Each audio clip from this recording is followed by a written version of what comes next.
चयनित स्टूडेंट उम्मीद करता हूं सभी स्वस्थ मस्त खुश और सुरक्षित होंगे। आज की वीडियो में डिस्कस करेंगे कुछ बहुत इंपॉर्टेंट टॉपिक्स पर। आज हम बात करेंगे एजीटीए की फाइनल कट ऑफ को लेकर काफी परेशानी है कि क्या होती है ओवरलैपिंग, क्या कट ऑफ जाएगी, उस पर भी हम डिस्कस करेंगे। इसके अलावा जेई सिविल एग्जाम क्या मार्च में कंडक्ट होगा, क्या उसकी एग्जाम डेट है। यूट्यूब पे फैला हुआ न्यूज की एग्जाम कंडक्ट होने वाला है अप्रैल मार्च में, तो ये बात करेंगे कि वाकई एग्जाम कंडक्ट होगा कि नहीं होगा, उस पर भी बात करेंगे।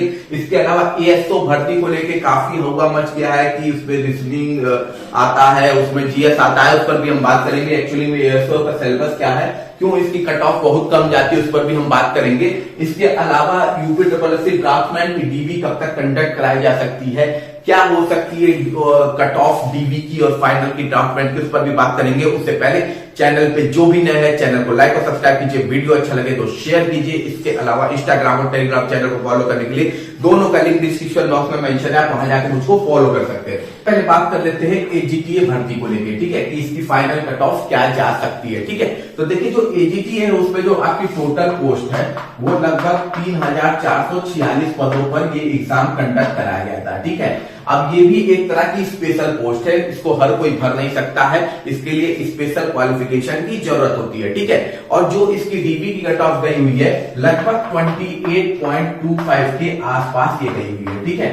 और ये पहली एग्जाम होगा जिसकी ऑनलाइन डीबी कंडक्ट कराई जाएगी, ठीक है। अब तक डीबी जो थी वो ऑफलाइन कंडक्ट कराई जाती थी, अब ये डीबी आपकी ऑनलाइन कंडक्ट कराई जाएगी। और मुझे उम्मीद है कि होली के बाद या होली के आसपास आपको इसकी डीबी कंडक्ट होते हुए दिख भी जाएगी, ठीक है। अब यहाँ पे देखिए प्रॉब्लम क्या होती है, काफी लोग परेशान है कि इसकी फाइनल कट ऑफ कितनी जा सकती है, क्योंकि जो डीबी की कट ऑफ है वो 28.25 गई हुई है, तो फाइनल कितना अंतर हो सकता है। तो देखिए अगर आप मान के चलिए तो अनरिजर्व कैटेगरी में, ठीक है, फाइनल कट ऑफ आपकी 45 से 43 होगी।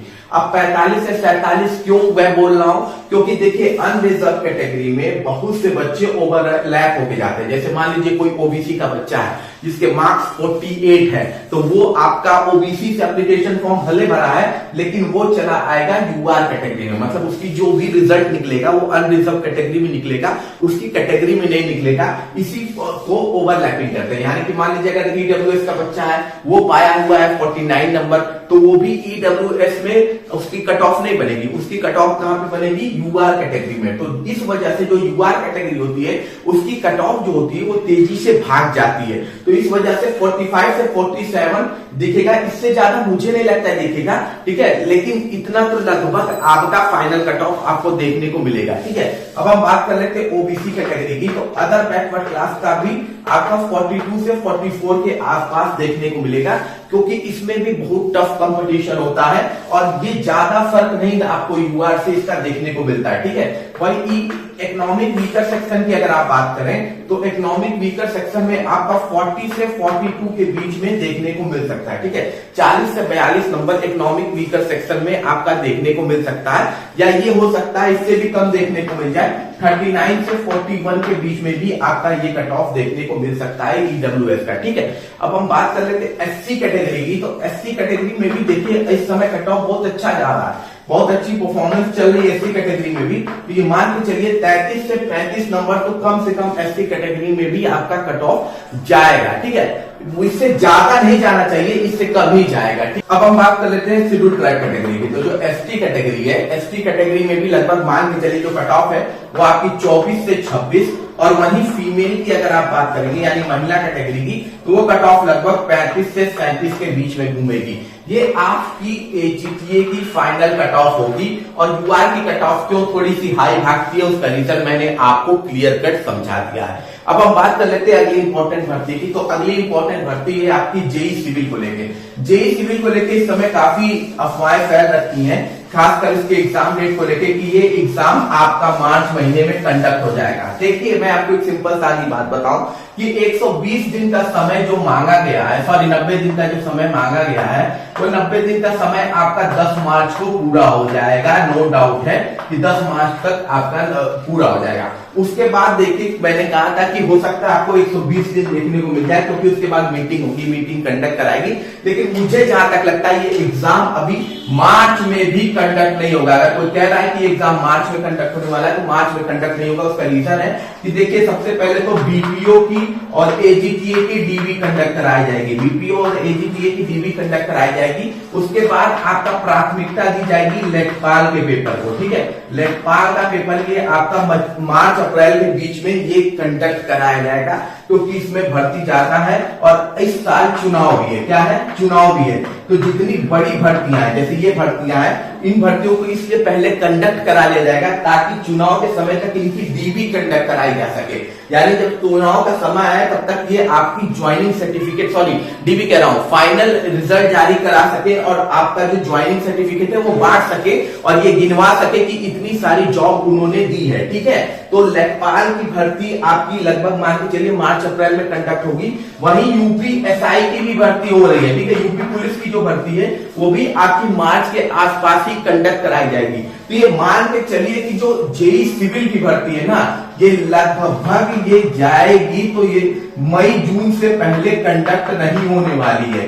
मई जून से पहले कंडक्ट बिल्कुल भी नहीं होने वाली है। सीधी सादी बात समझिएगा, क्योंकि अभी मार्च अप्रैल में भी चांसेस नहीं है, ये मई जून से पहले कंडक्ट नहीं होगा। इस भर्ती को भी ये खींच के ले जाएंगे कहां तक? चुनाव तक, ठीक है, ताकि इसकी भी ज्वाइनिंग चुनाव के समय ही कंडक्ट कराई जा सके, ठीक है। तो जो भी ये अफवाह फैल रही है कि मार्च में आपका एग्जाम कंडक्ट होने वाला है, तो ऐसा बिल्कुल भी नहीं होने वाला है और रीजन मैंने बता दिया कि क्यों नहीं होने वाला है। अब हम बात कर लेते हैं अगली इंपॉर्टेंट अपडेट की। तो अगली है आपकी एएसओ भर्ती को लेके।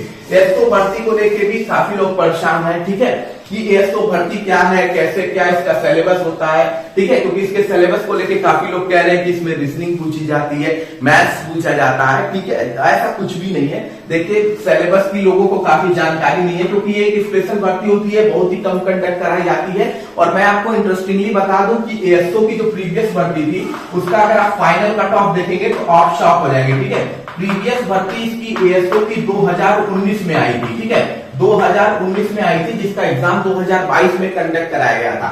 ये भर्ती विदाउट पैट आई थी और विदाउट पैट आने के बाद भी इस भर्ती में केवल 12,000 फॉर्म पड़े थे। कितने टोटल स्टूडेंट जिन्होंने एएसओ का फॉर्म भरा था वो 12,000 ही थे और जो एग्जाम जिसमें दिए थे वो लगभग 7,000 के पास। यानी जब 3 साल बाद एग्जाम होता है तो 5,000 बच्चे और एग्जाम छोड़ देते हैं और ये एग्जाम 7,000 बच्चों का कंडक्ट होता है। और इसमें भी जो बच्चे होते हैं वो मिनिमम 33% मार्क्स भी कवर नहीं कर पाते, मतलब 33% मार्क्स भी नहीं पा पाते हैं। यहाँ पे अगर बात करें यूआर और ओबीसी की तो ये 33 से 35 के बीच में है, 33 से 35 के बीच में आपका एग्जाम कंडक्ट हो जाता है। वहीं एससी कैटेगरी की बात करें तो ये 25 से 30% मार्क्स ही पाते हैं और इनका सिलेक्शन हो जाता है। यानी कि 35% नंबर पे भी आपका एएसओ में सिलेक्शन हो गया था और टोटल क्वेश्चन इसमें पूछे जाते थे 120, ठीक, कितना 120 क्वेश्चन आपके टोटल इसमें पूछे जाते थे। तो ये आपका जो प्रीवियस भर्ती का डेटा है वो है कि इतनी कम कट ऑफ गई है, इसलिए ये बहुत ही स्पेशल भर्ती है। और ये दूसरे नंबर पे ये भर्ती जारी होगी, लोअर पीसीएस की भर्ती पहले जारी होगी, उसके बाद इस बार ये भर्ती 1100 के पदों पे, मतलब टोटल पोस्ट अगर आप जान लीजिए तो 1100 के पदों पर ये एएसओ की भर्ती आपकी आने वाली है। और जो इसका जो सिलेबस है, सिलेबस आपको मैं बता दूं कि इसमें पूछा क्या जाता है। सबसे पहले तो इसके सिलेबस में है आपका जो सब्जेक्ट है, मान लीजिए आपने फाइनेंस लिया है तो फाइनेंस के क्वेश्चन, इकोनॉमिक्स लिया है तो इकोनॉमिक्स के क्वेश्चन, ठीक है, मैथ्स लिया है तो मैथ्स के क्वेश्चन। तो जिस हिसाब का आपका सिलेबस है उस हिसाब का आपका इसमें क्वेश्चन पूछा जाता है। तो यानी आपके सिलेबस में सबसे पहले जो आपका मेन सब्जेक्ट है उसका 30 नंबर का पेपर होता है। मेन सब्जेक्ट में 30 नंबर का पेपर होता है। इसके अलावा जीएस का 30 नंबर का पेपर होता है, ठीक है, जीएस का 30 नंबर का पेपर होता है। इसके बाद हिंदी जो आपकी भाषा है लोकल यूपी की, उसका 30 नंबर का पेपर होता है और एक स्टैटिक्स का पेपर होता है। मतलब स्टैटिक्स के क्वेश्चन होते हैं, मैथ से रिलेटेड क्वेश्चन है जो स्टैटिकल होता है, मैथ से रिलेटेड नहीं कहेंगे, इसे स्टैटिकल रिलेटेड पेपर कहेंगे। तो स्टैटिक्स का 30 क्वेश्चन, हिंदी का 30 क्वेश्चन, जीएस का 30 क्वेश्चन और जो आपका सब्जेक्ट है इकोनॉमिक्स फाइनेंस उसका 30 क्वेश्चन। यही आपका सिलेबस था। लेकिन इस बार देखिए 2 चीज इसमें ऐड होगी। सबसे पहले यूपी स्पेशल की भी तैयारी इस बार कीजिएगा, यूपी स्पेशल और उसके अलावा कंप्यूटर। ये 2 सब्जेक्ट हर यूपी ट्रिपल एससी के एग्जाम में जोड़े गए हैं तो इसमें भी जोड़े जाएंगे, ठीक है। तो यूपी स्पेशल और कंप्यूटर की भी तैयारी आप लोग कीजिएगा, मेन सब्जेक्ट जीएस, हिंदी और स्टैटिक्स के अलावा। बात कर लेते हैं इसकी कट ऑफ को लेके। तो कट ऑफ इसकी जाएगी 1 नंबर भी है तो आपका सिलेक्शन हो जाएगा, क्योंकि ये स्पेशल भर्ती है, इसको लेके परेशान होने की जरूरत नहीं है। तो ये एक अच्छी अपॉर्चुनिटी है। और जेई के अलावा यही एक भर्ती है जो लेवल 5 की भर्ती होती है, लेवल 5-6 की भर्ती होती है। तो एक अच्छी सैलरी भी मिलती है और इसमें सबसे अच्छी बात है कि इसमें प्रमोशन यूपी के किसी भी जॉब में सबसे तेजी से इसी में होता है, ठीक है। तो बहुत ही अच्छी भर्ती है, अच्छा मौका है। जिन्होंने खासकर मैथ का पेपर पढ़ा हुआ है, स्टैटिक्स किया हुआ है, जिन्होंने आपका इसके अलावा फाइनेंस से पढ़ा हुआ है, इकोनॉमिक्स से पढ़ा हुआ है, उनके लिए एक बहुत ही अच्छी अपॉर्चुनिटी है। अब हम बात कर लेते हैं अगली इंपॉर्टेंट अपडेट की।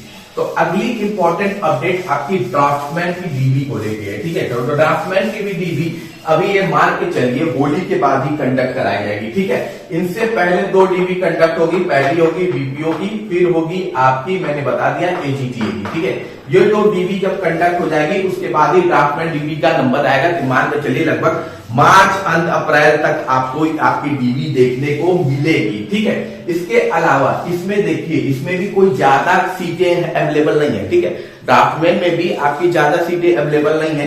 11,500 बच्चों ने इस एग्जाम को दिया हुआ है और लगभग इसमें भी जो टोटल सीटें हैं वो 283 है, 283 के आसपास सीटें हैं। और वो भी 2 पार्ट में डिवाइड है, एक 18 साल की उम्र में डिवाइड है और एक 21 साल की उम्र में डिवाइड है, ठीक है। तो ये डीबी अभी इसकी देखिए, डीबी में अभी थोड़ा समय लगेगा, नो डाउट है। अभी 2 बड़ी डीबियां कंडक्ट होनी है, उसके बाद आपका हो सकता है तीसरे नंबर पे दे, क्योंकि उस बीच लेखपाल का भी एग्जाम उन्हें कंडक्ट कराना है। तो अगर लेखपाल का एग्जाम कंडक्ट कराने पे लग जाएंगे तो फिर वो थोड़ी सी और डिले होगी। तो मान के चलिए अप्रैल के आसपास आपको आपकी डीबी देखने को मिलेगी। और इसमें जो डीबी की कट ऑफ होगी वो मैंने आपको ऑलरेडी बता रखा है कि जो डीबी की कट ऑफ ड्राफ्टमैन की होगी, यूआर, ओबीसी और ईडब्ल्यूएस, मतलब ये तीनों की डीबी की कट ऑफ सिमिलर होगी, ठीक है। यूआर, ओबीसी, ईडब्ल्यूएस की डीबी की कट ऑफ सिमिलर होगी और ये लगभग होगी आपकी 40 से 42 के बीच में, 40 से 42 मार्क्स के बीच में आपको डीबी देखने को मिलेगी, क्योंकि इसमें सीटें हैं कम, बच्चे हैं अच्छे खासे। तो 40-42 से कम आपको मुझे नहीं लगता है कि देखने को मिलेगी आपकी डीबी की कट ऑफ। वहीं एससी की भी 34 से 36 के बीच देखने को मिलेगी। एससी की कम देखने को डीबी इसलिए मिलेगी, आजकल आप देख रहे होंगे यूपीएससी में एससी की भी डीबी सिमिलर ही आ रही है, लेकिन इसमें कम इसलिए देखने को मिलेगी क्योंकि इसमें एससी की सीटें ज्यादा हैं कंपेयर टू किसी भी कैटेगरी की सीटों के, ठीक है। इसके अलावा एसटी का आप मान के चलिए 28 से 30 के बीच आपको देखने को मिलेगा डीबी की कट ऑफ, ठीक है। डीबी की जो कट ऑफ होगी 28 से 30। और वहीं फीमेल की बात करेंगे तो ये आपकी 36 से 38 के बीच में आपको देखने को मिलेगी ये डीबी कट ऑफ। और फाइनल अगर आप बात कर लेंगे, फाइनल जो इसकी कट ऑफ है वो आपकी यूआर की आपको ऑलरेडी पता है कि फाइनल कट ऑफ क्या है, ठीक। तो यूआर की कट ऑफ आप लगभग मान के चलिए कि ये 55 से 57 के बीच में रहेगी, 55 से 57 से कम नहीं होगी, ठीक है। इससे कम मुझे नहीं लगता है जाएगी, क्योंकि देखिए ओबीसी की सीट इसमें बहुत ही कम है, या मान के चलिए एकदम ना के बराबर है। तो ऐसी सिचुएशन में जो ओबीसी के बच्चे हैं, क्योंकि इनकी जनसंख्या ज्यादा होती है, ये ओवरलैप होकर यूआर में जाएंगे, ठीक है। तो यूआर की कट ऑफ ऑटोमेटिकली बहुत हाई भागेगी, ठीक। ओबीसी की कट ऑफ आपकी कम इसलिए रहेगी क्योंकि ज्यादा इसलिए रहेगी क्योंकि इसमें सीट ही ना के बराबर है। तो यू लगभग मान के चलिए कि ओबीसी की कट ऑफ आपकी लगभग ये रहेगी। ईडब्ल्यूएस की कट ऑफ आपकी 51 से 53 के बीच में रहेगी। एससी की कट ऑफ हो सकता है आपको काफी डाउन देखने को मिले, ठीक है। हो सकता है 46 और 48 मैं एक्सपेक्टेड कर रहा हूं, लेकिन ये हो सकता है 40 भी चली जाए तो इसमें कोई डाउट नहीं है, 40 भी चली जाती है तो इसमें कोई दिक्कत नहीं है, ठीक है। क्योंकि इसमें अच्छी खासी सीटें आपकी अवेलेबल है, तो 40 भी चली जाए तो कोई दिक्कत नहीं है, ठीक है। इसके अलावा अगर हम बात कर ले आपका एसटी कैटेगरी की, तो ये 38 से 40 के बीच में, 38 से 40 के बीच में जाकर मुझे लगता है जाएगी। और ये जाएगा आपका 48 से 50 के बीच में फीमेल कैटेगरी का। तो ये आपकी फाइनल कट ऑफ होगी 21 ईयर वाले की, 18 ईयर वाले की और भी थोड़ी हाई देखने को मिल सकती है, ठीक है। और इसकी जो डीबी है अभी थोड़ा टाइम लगेगा, नो डाउट है। मान के चलिए मार्च लास्ट या अप्रैल स्टार्टिंग, मार्च लास्ट या अप्रैल में ही लगभग मान के चलिए कि डीबी के चांसेस आपके अप्रैल में है। बाकी कोई भी आपका क्वेश्चन है तो आप कमेंट बॉक्स में पूछ सकते हैं, आपके हिसाब से एक्सपेक्टेड कट ऑफ क्या जा सकती है उस पर आप अपना पॉइंट भी दे सकते हैं। मिलते हैं अगली वीडियो में। जय हिंद, जय भारत।